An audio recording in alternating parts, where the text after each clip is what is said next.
Buenos días, estamos hoy con Enrique Quero Gervilla.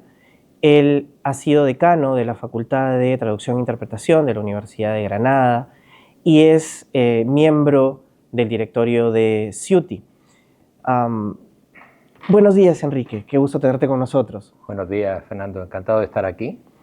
Y quería empezar por dar las gracias a la universidad, a esta universidad que le tengo tantísimo cariño ya desde que nos conocimos, ya hace algunos años cuando se organizó aquí la CIUTI. De hecho, soy el único miembro en Latinoamérica actualmente de la CIUTI. Y realmente ahí nos conocimos y a partir de ahí llegó una gran amistad, por supuesto, con vuestro decano, con Mauricio Novoa, al que le doy un saludo, le tengo un enorme cariño. Desde el principio nos entendimos y vimos la necesidad de colaborar. Por supuesto a Claudia Marín, a su coordinadora de grado, porque realmente ella impulsa de forma decisiva los estudios de traducción e interpretación aquí, y como no a ti, Fernando, porque realmente la labor que hacéis aquí en favor de la traducción e interpretación, no solo en Perú, sino en toda Sudamérica, creo que es muy importante. Así que para mí es un placer estar hoy aquí con vosotros. Para nosotros también es un placer poder contar contigo, poder tenerte aquí con nosotros en UPC durante esta semana. Quería un poco comenzar esta entrevista preguntándote por tu trayectoria, por tu experiencia, que nos contaras un poquito sobre ti para que la comunidad de nuestra carrera y para que la comunidad de la universidad pueda conocerte un poco mejor.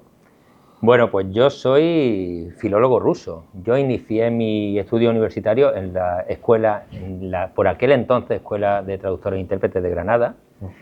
Y cuando estaba cursando allí segundo, recibí una beca de la Asociación de Amigos de España y la Unión Soviética. Voy a intentar ser breve en esta historia que realmente me cambió la vida y que me permitía estudiar en la Unión Soviética la carrera que había elegido en ese momento, que era filología rusa.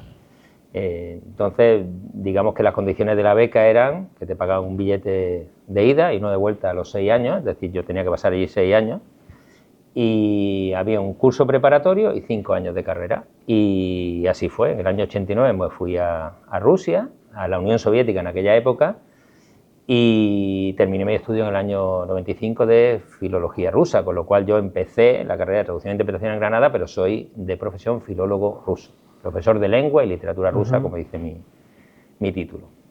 Acaban de ahí un poco la cercanía con la lengua, pero quería preguntarte cómo parte el interés por la filología rusa. El interés parte porque, digamos que siempre tuve un gusto por la literatura rusa, digamos que no ya yo, sino que digamos que esos clásicos rusos del siglo XIX son muy conocidos. Yo tenía un interés particular por estudiar lengua en general. En aquella época, cuando estudié en COU en España, que es el último curso antes de entrar a la universidad, ya pues digamos que manejaba bastante bien el inglés, hablaba en francés un poquitín, empecé a hacer mis estudios y digamos que tenía interés por estudiar lengua en general, ¿no? Entonces digamos que el ruso fue como una oportunidad inesperada en realidad en mi vida, porque en las becas que había 20 becas para toda España, digamos que no eran fáciles de conseguir, ¿no? Y de hecho, pues que yo recibiera una de esas becas, pues para mí fue una sorpresa realmente.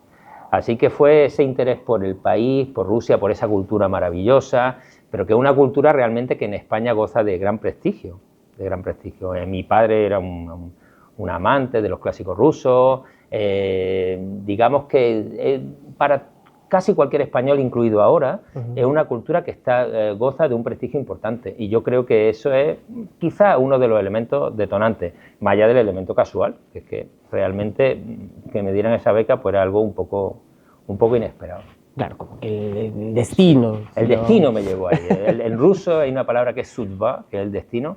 Pues sí, el destino, los rusos son muy destinistas en su visión del mundo, pues el destino indiscutiblemente fue algo que influyó para que yo me fuera a Rusia, porque realmente ni siquiera poner empeño en eso tenía mucho sentido, porque había muy pocas becas y había una demanda importante. Claro.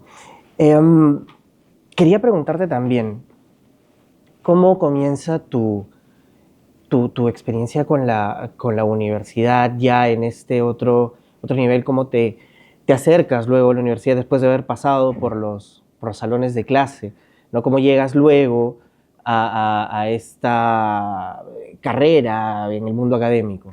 Pues fue también un poco casual, porque en el año 94, yo acabé la carrera en el año 95, en 1995, en el año 94 se implanta la filología eslava en Granada, en la Universidad de Granada. En España había filología eslava, porque es una titulación ya desaparecida, solo en tres universidades, Barcelona, Madrid y Granada, y en Granada se instauró en el 94 y yo acabé la carrera en el 95. Con lo cual había una demanda importante en ese momento de profesores de ruso, que era una lengua troncal en la titulación. Y siempre fue una lengua muy importante en la Facultad de Traducción, como segunda lengua, que es lo que es ahora. Entonces, de hecho, las primeras asignaturas que di fueron ruso como lengua extranjera y traducción en la Facultad de Traducción. Y así inicié mi carrera, porque yo soy filólogo ruso, como profesor de traducción y profesor de lengua rusa en la Universidad de Granada. Coincidió que yo acabé la carrera en el 95 y salieron plazas para dar clases de ruso en la universidad. Claro, hubo un espacio ahí que había. Hubo un espacio y había poca, en ese momento no había demanda. Mucha gente que supiera ruso. Ah, entiendo. Y cuéntanos un poco tu experiencia ya luego a la cabeza de esta facultad como decano, ¿no? Sabemos pues que el mundo de la traducción está en constante cambio, básicamente. Entonces, ¿cómo fue esta experiencia, como decía, a la cabeza de la facultad? ¿Qué retos son los que enfrentan? Finalmente, en una de las facultades más grandes que hay en el mundo de traducción e interpretación. Efectivamente, bueno, fue una gran oportunidad en realidad la posibilidad, me presenté a decano y salí elegido en el año 2016, fueron 8 años y medio como decano de la facultad y tengo que decir que de toda mi experiencia de gestión académica, quizás es la más apasionante porque no ya por la importancia de la Facultad de Traducción e Interpretación de Granada, que es indiscutiblemente la más grande de España y una de las más grandes de Europa, estamos hablando de 1.300 alumnos matriculados en la facultad, en grado, ¿no? Independientemente de los 2 másteres que tenemos, ¿no? Uno claro, en solo la formación de conferencias sí, y aparte uno de traducción profesional, ¿no? Pues ha sido gratificante y muy intensa porque digamos que si hay un mundo, y de esto hablaré mañana, que está sometido a constante presión y cambio, es el de la traducción, el de la interpretación, que requiere constante adaptación y esfuerzo por parte de los docentes para incorporar las novedades que naturalmente aparecen, ¿no? Sobre todo por el acoso de la tecnología, ¿no? Y, o sea, realmente comparar la traducción que yo estudié en el año 87 y ahora no tiene nada que ver prácticamente, ¿no?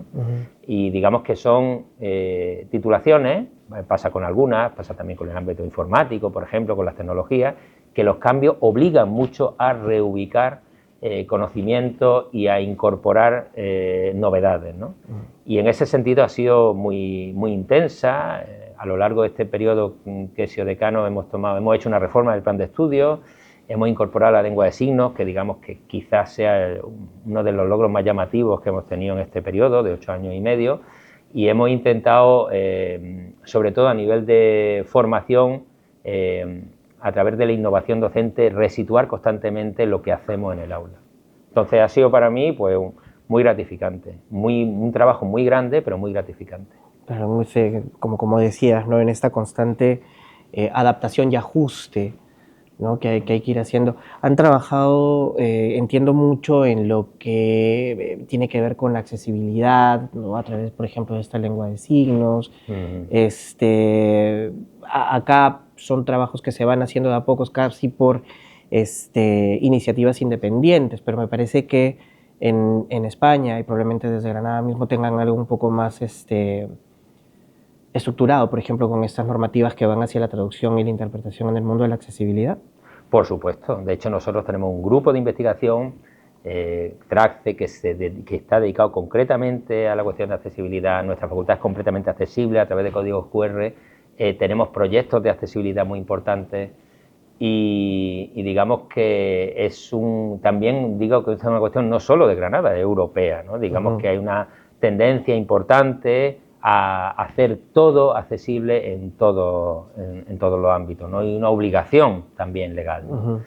Con lo cual, digamos que nosotros lo que hemos hecho ha sido incorporarnos a una necesidad y una obligación social en todos los ámbitos, ¿no? Desde la lengua de signos hasta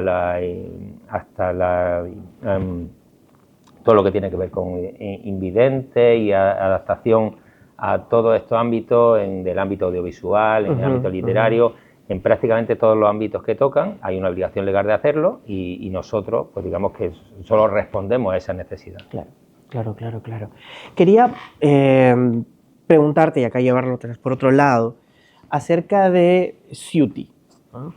La UPC, la universidad, la carrera de traducción e interpretación es miembro de CIUTI, pertenece a esta conferencia, ¿no? De hace unos años, pero queríamos que nos expliques un poco qué es CIUTI.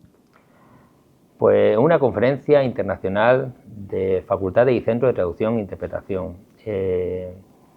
Y aunque es internacional, realmente tiene solo 60 socios. Entonces el motivo es, bueno, cómo es posible, ¿no?, que haya relativamente pocos socios, ¿no? Digamos que CIUTI es, en primer lugar, es un sello de calidad.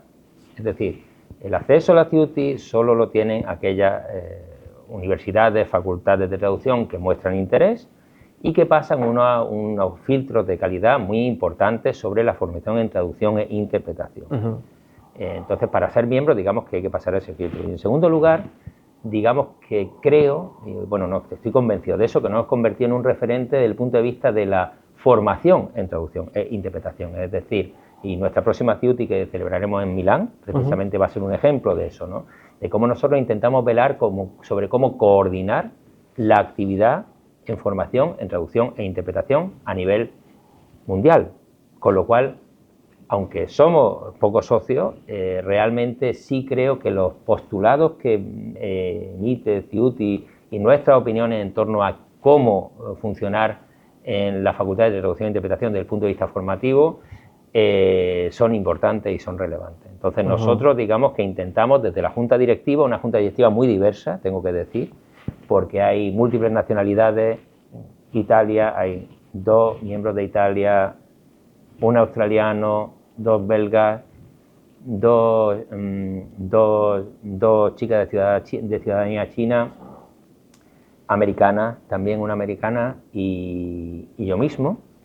Pues digamos que en esa diversidad intentamos coordinar una actividad que realmente es muy diversa. Claro, diversa. Que es, o sea, por más que haya, como dices, pocos miembros, bueno, 60 ya es un número relativamente importante, por lo menos para poderlo gestionar, ¿no? Sí, pero el tema es que siempre pensamos en lo mismo, ¿no? O sea, nosotros el crecimiento de CIUTI es un tema que se trata de forma recurrente.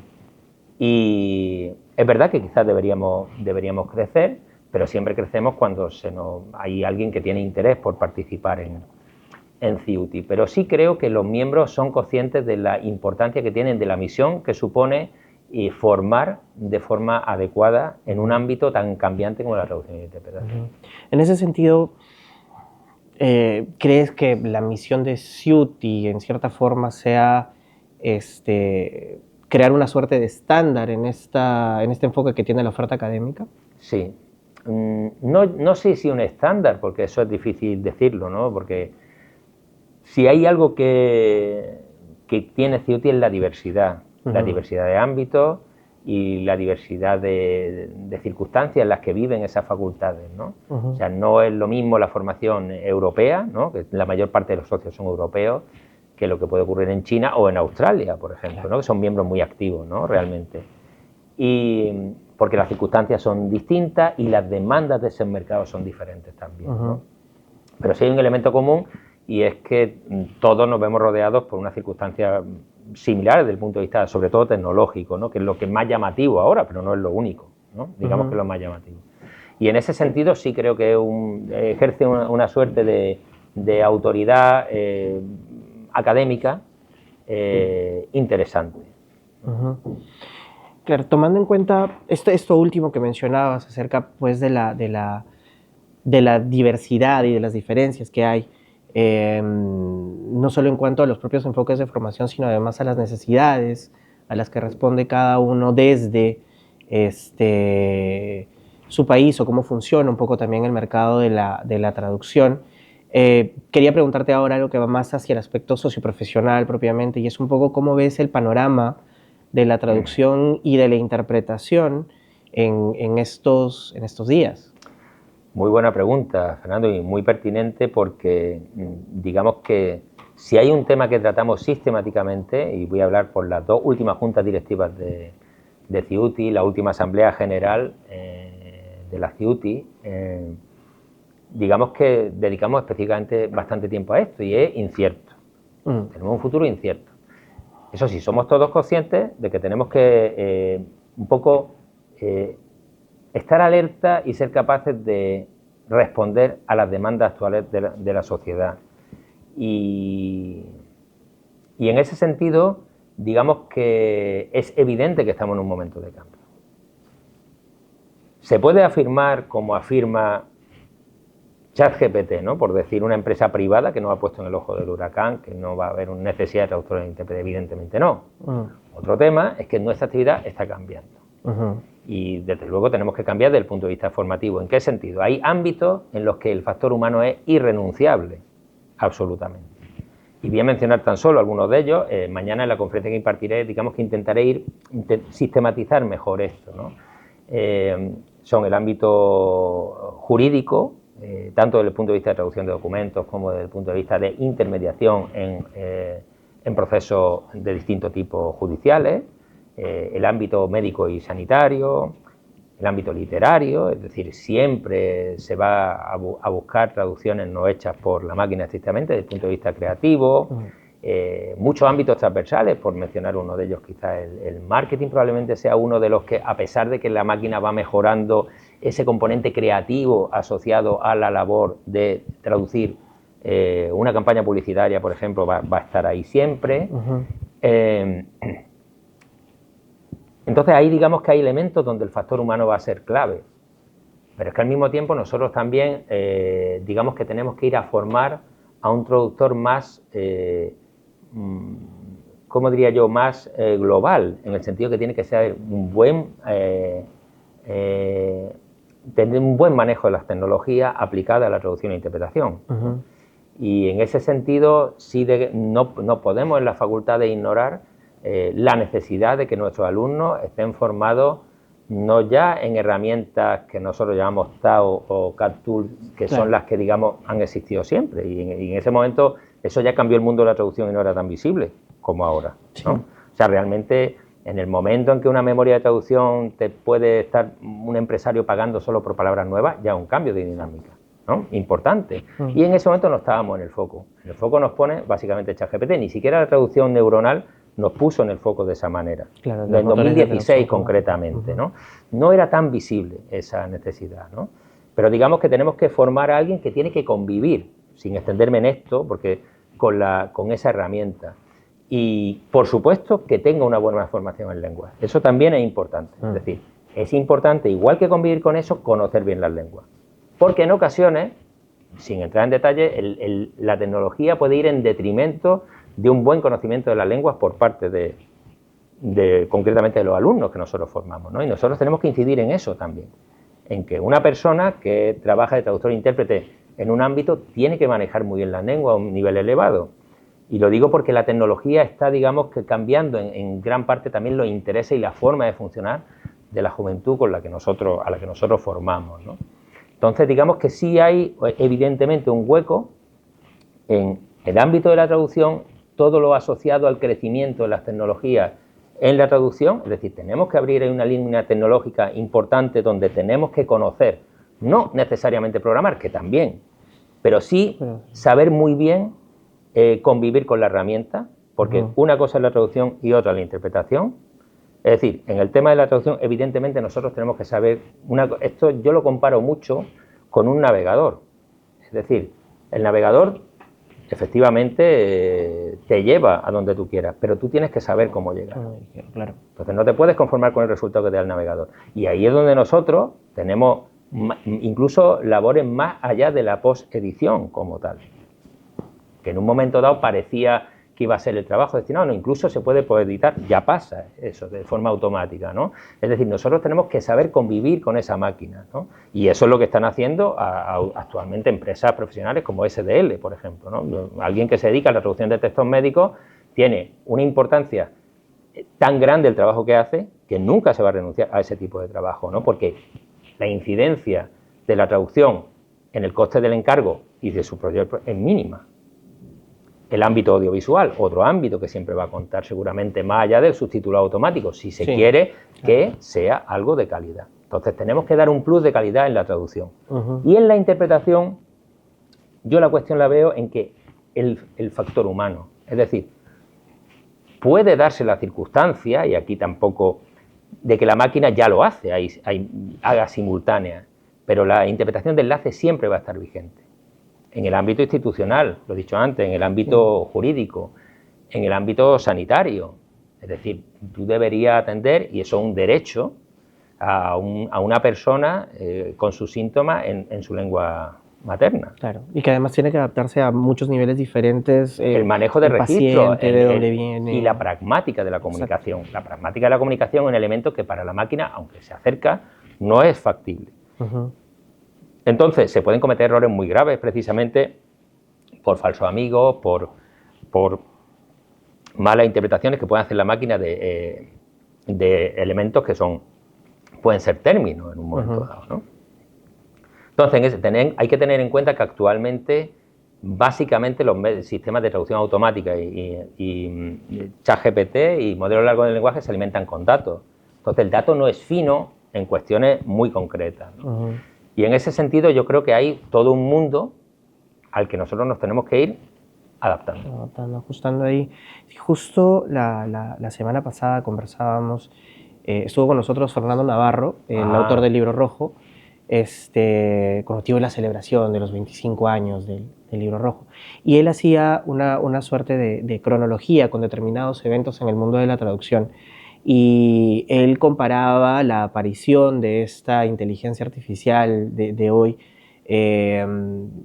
un poco con lo que había ocurrido también cuando apareció Internet, cuando se hizo más el Internet.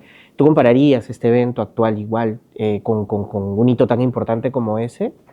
Pues sí, y de hecho me alegro que estaba a punto de mencionar a Fernando Navarro, que lo tuvimos hace no mucho en Granada, hace 4 años, sí, lo invitamos a dar una conferencia y él trabaja en el ámbito farmacéutico, él fue muy claro sobre la necesidad imperiosa de bueno, también estamos hablando de seguramente uno de los traductores más prestigiosos que tenemos, ¿no? En ese ámbito. Sí. Y él explicó muy bien, y no voy a poner ejemplos que él mismo puso, cómo una mala interpretación de una situación puede llevar incluso más allá de la desgracia humana, a la empresa farmacéutica o empresa sanitaria a tener que sufrir demandas importantes por no saber atender a personas en una mala en el no uso de un servicio de interpretación correcta, claro, ¿no? Y él puso varios ejemplos, ¿no? Entonces, es evidente que en ese sentido siempre va a haber una necesidad, y en ese sentido que Fernando Navarro, desde luego, es un ejemplo de una persona que está perfectamente viviendo como traductor en ese ámbito. Claro, claro que sí. Tomando en cuenta estos cambios, estos ajustes que deben hacer los profesionales en el mundo de la traducción para adaptarse a este ritmo, ¿cómo crees que se ajusta y se adapta también la oferta académica? O sea, ¿cómo comenzamos a formar docentes en este nuevo panorama de la traducción? ¿Qué necesita un docente hoy en día? Un docente necesita, más allá de, por supuesto, eso es evidente, el conocimiento muy bueno de las lenguas que maneja, eso se da por supuesto, necesita manejar tanto la traducción como la interpretación, es decir, yo creo que son dos habilidades que tenemos que desarrollar de forma simultánea, completamente simultánea, y necesita también, lógicamente, saber convivir con las herramientas de las que estamos hablando, ¿no? Y para eso, ¿qué necesitamos? Pues mayor formación, porque indiscutiblemente cuando nosotros iniciamos nuestra actividad, yo voy a hablar por mí mismo, Cuando yo empecé la carrera, mi mayor aliado era una máquina Olivetti. Es decir, yo todos mis trabajitos con Calcofores los escribía y los daba al profesor, me quedaba con una copia, lógicamente, porque por si desaparecía la que yo había dado, ¿no? Y desde eso a lo que tenemos ahora, es que el cambio es abismal. Antes se salía, yo cuando empecé la carrera, salía a la pizarra a escribir tus traducciones y el profesor las corregía en la pizarra. Bien, estamos en otro mundo diferente. Y eso nos obliga a todos. Entonces, todos tenemos que saber manejar de una forma adecuada las herramientas que se nos proporcionan. No solamente me refiero a las CAT tools tan famosas de las que tanto hablamos, ¿no? Y que nosotros debemos manejar, saber manejar trados, déjà vu, la que maneje cada uno, sino también, lógicamente, como esa incorporación a la traducción automática y saber lo que están haciendo, para que de esa manera nuestros alumnos pues tengan una formación adecuada. Es decir, tenemos que adaptarnos. Entonces, ese que llamamos en gap tecnológico, hay que superarlo. Es una obligación. Entonces, ¿tenemos que tener esos conocimientos? Sí, tenemos que tener esos conocimientos. Claro, entonces un poco sobre este perfil que mencionabas, que sea mejor, que sea totalmente mixto, ¿no? Entre traducción e interpretación para los estudiantes. Hoy en día entiendo que la oferta académica debería adaptarse también en ese sentido, en tanto deba darse, si se quiere, de decirlo de alguna forma, el mismo peso a ambas líneas, que ahora son a las líneas curriculares, ¿no? A ambas dos.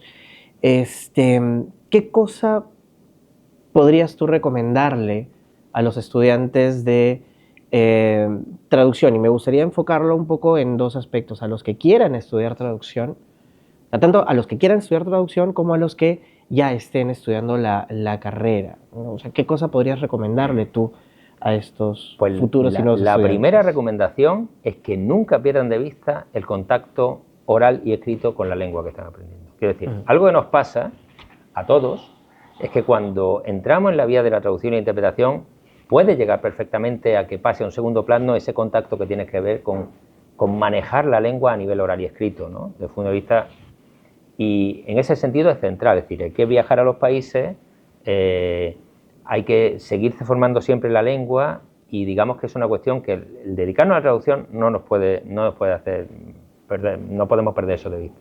En segundo lugar, manejar la lengua oral. Incluso yo la pondría por encima de la escrita, y es una cosa que en la facultad, en todas las que yo conozco prácticamente, es justo al contrario, ¿no? Y nosotros invertimos mucho tiempo en traducción. Tú tienes que tener, nosotros, eso de que nosotros traducimos solo al español, solo al ruso o al inglés, etcétera, a tu lengua extranjera que no lo hace, pues no. Digamos, la direccional es un elemento de calidad que sí es muy importante. Yo sí veo importante que sean nativos de la lengua los que den la traducción a su lengua, pero otro tema es que tú como traductor no tengas que manejarte perfectamente en las dos lenguas. Y entonces, en ese sentido, quizá iría difuminando la direccionalidad, incluso como elemento vehicular de una titulación. Lo digo por decir una cosa que en Granada es central y un elemento de calidad irrenunciable. Quiero decir, eso es una cuestión que no va a cambiar. Pero sí es verdad que el alumno debe cambiar la actitud hacia eso. Él tiene que saber que en su día a día va a manejar las dos direcciones. Va a pasar de una a otra. Sin ninguna duda, sin ninguna duda. Enrique, muchísimas gracias. Ha sido un placer poder conversar contigo hoy. Muchas gracias a ti, Claudia, muchas gracias de verdad, y muchas gracias a la UPC por esta magnífica oportunidad.